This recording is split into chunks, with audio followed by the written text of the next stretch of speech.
Bueno, muy buenas tardes, Gonzalo, Gabriela. Buenas tardes. Ya está aquí nuestro invitado también, Rodrigo, luego va a ser presentado, Rodrigo Esteves Andrade.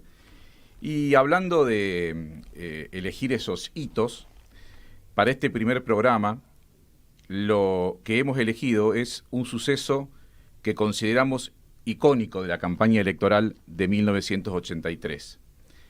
La quema de un ataúd con las siglas de la UCR por parte del entonces candidato a gobernador de la provincia de Buenos Aires por el justicialismo, Herminio Iglesias, en el cierre de la campaña electoral del peronismo ante más de 1 millón de personas.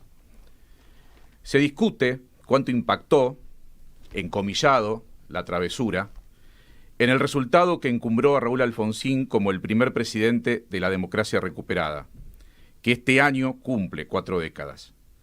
Pero yo no voy a referirme a eso, ya que de ello estará a cargo nuestro invitado, que debo decir que junto a Matías Méndez acaba de publicar una obra que precisamente relata e interpreta lo que fue aquella campaña electoral, donde por supuesto el cajón de Herminio está desarrollado.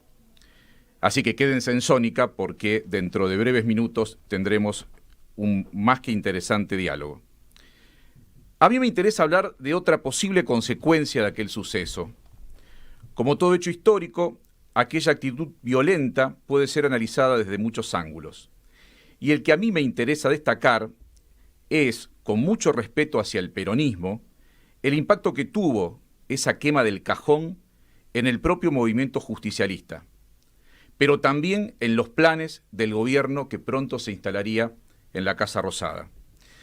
En mi criterio, esa quema del cajón como hecho histórico representó la última acción de un peronismo signado por la violencia, por izquierda y por derecha, el peronismo de los años 70, que empezaba a morir, aunque los personajes que representaban en ese palco la escena, lejos estaban, probablemente, siquiera de intuirlo. En la otra plaza de ese tramo final de la campaña, pocas horas antes, el candidato radical había demostrado en su discurso que sí tenía claro qué es lo que había que construir tras las elecciones, que sí era capaz de interpretar lo que la ciudadanía reclamaba.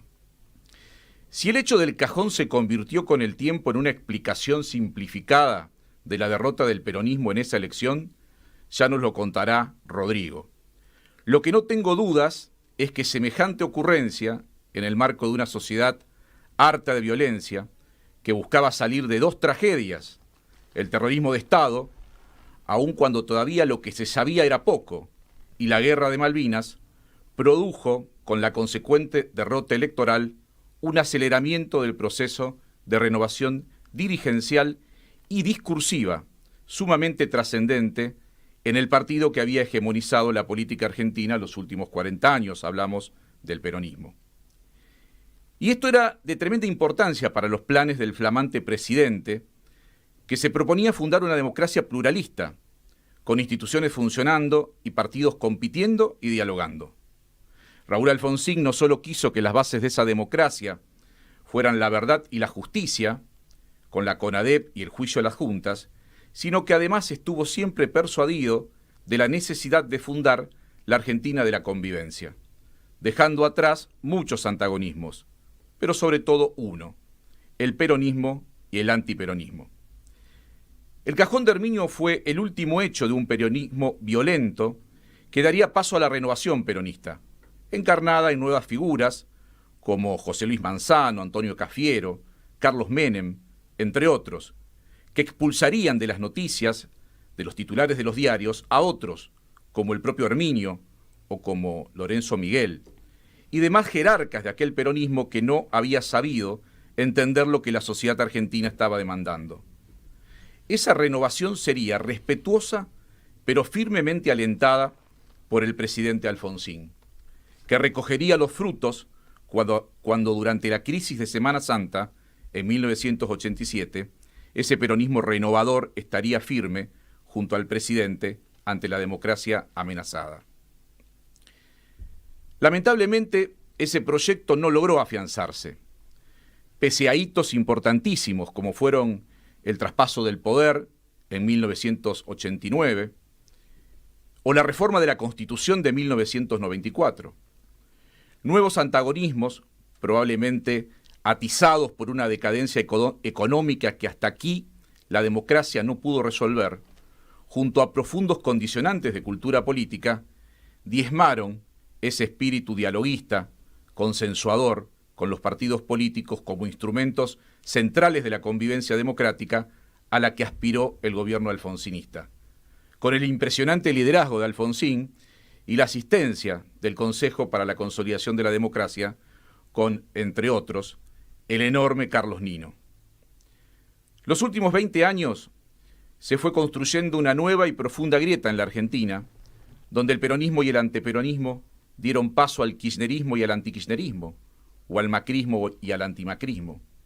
Hubo nuevas irresponsabilidades, nuevos cajones de Herminio que fueron generando las condiciones, como las guerras al campo, o a la prensa, o a la justicia. Ni hablar de la estrategia de cooptación de dirigentes de partidos de la oposición, o la triste idea de que la existencia de un enemigo era la mejor manera de preservar el poder, o de retornar al poder.